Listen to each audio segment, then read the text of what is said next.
5 seconds.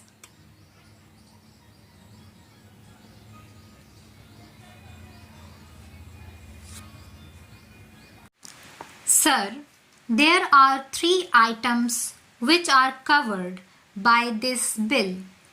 I support the 3 items because this bill symbolizes and represents a new national development of having a consensus on certain basic questions. It is also a happy augury that the approach is not a negative approach, and it is not being said that the preamble of the Constitution, insofar it has been changed by the 42nd Amendment in respect of its secular or socialist character, shall go. It is not said that the list of fundamental duties shall go. It is not said that the directive principles which were amended to provide for workers' representation or for legal aid or for conservation of natural resources will go. That is a healthy development. So far as the Congress party is concerned, it has approached the question with an open mind. Regarding the government proposal with regard to internal security, the Congress party has made it clear as a result of experience that it is opposed to internal disturbances as such, and it is against the retention of a clause as to internal disturbances in the event of the armed rebellion.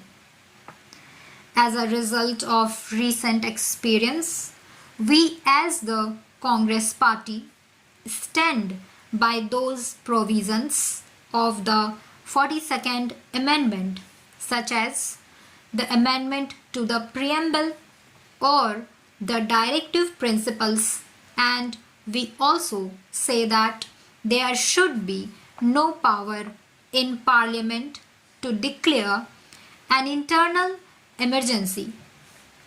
But I would like the Law Minister to consider this question not merely from the point of view of the 42nd Amendment, but from the point of view that the Constitution should become a dynamic instrument of socio-economic change to deal with the basic questions that are before the nation. Why did we think of the constitutional amendments? Why did the first constitutional amendment come? Why did Panditji come to Parliament with the first constitutional amendment? It was because our land legislation, our legislation for the abolition of Jamindari was struck down. Why did Pandit Nehru come to Parliament in 1955 with the fourth constitutional amendment? Again, it was because our socio-economic legislations were struck down. Therefore, when we consider a constitutional amendment, we have to consider the problems that had arisen. Certain property rights, which became part of the fundamental rights, had stood in the way of various socio-economic legislations like land reforms, etc. Sir, we find that in the Golaknath's case, it was laid down that Parliament had no power to alter the fundamental rights which included the right to property.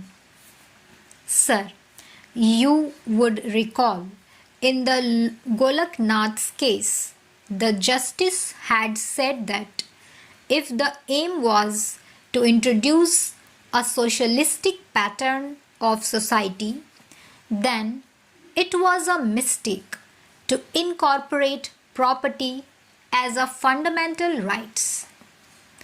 It is that mistake which was revealed in 1950 when land legislations were struck down. It is that mistake which was revealed in 1953 when in Bela Banerjee's case, the Supreme Court said that full compensation has to be paid. It is to rectify that mistake that in 1955, Pandit Jawaharlal Nehru introduced the Fourth Amendment to the Constitution.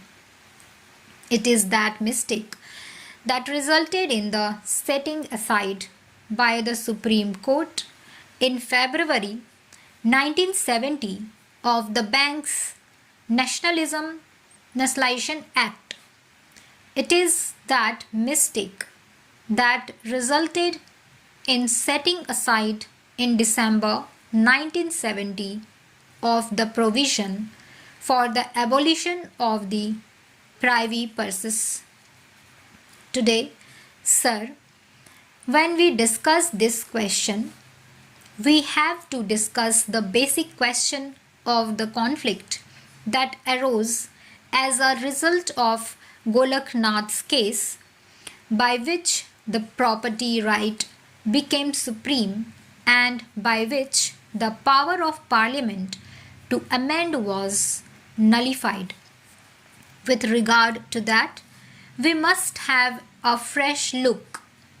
The Supreme Court in that important case tried to take a second look and overruled the Golaknath's case, and that there is a concept of the basic structure of the Constitution. What happened in the Golaknath's case? Parliament's right to amend the Constitution, the fundamental rights, was taken away. In that important case, a doctrine of basic structure was introduced, but the doctrine of basic structure, as now developed by the Supreme Court, is undefined and it is unchannelized. The question has now come before the Parliament to finally decide on these basic questions. First, we have to decide what is this basic structure. There has been two urges before the Parliament.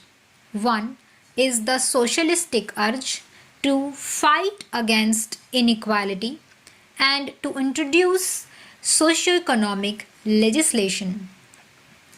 The obstacle here has been the fundamental right to property. There is another urge of Parliament, that is the democratic urge to preserve life and liberty. This should also be given place in our Constitution by the Indian Parliament. The property right which stood in the way of bank nationalization, stood in the way of abolition of the privy purses, and also stood in the way of abolition of the jamindari system that has to go in totality.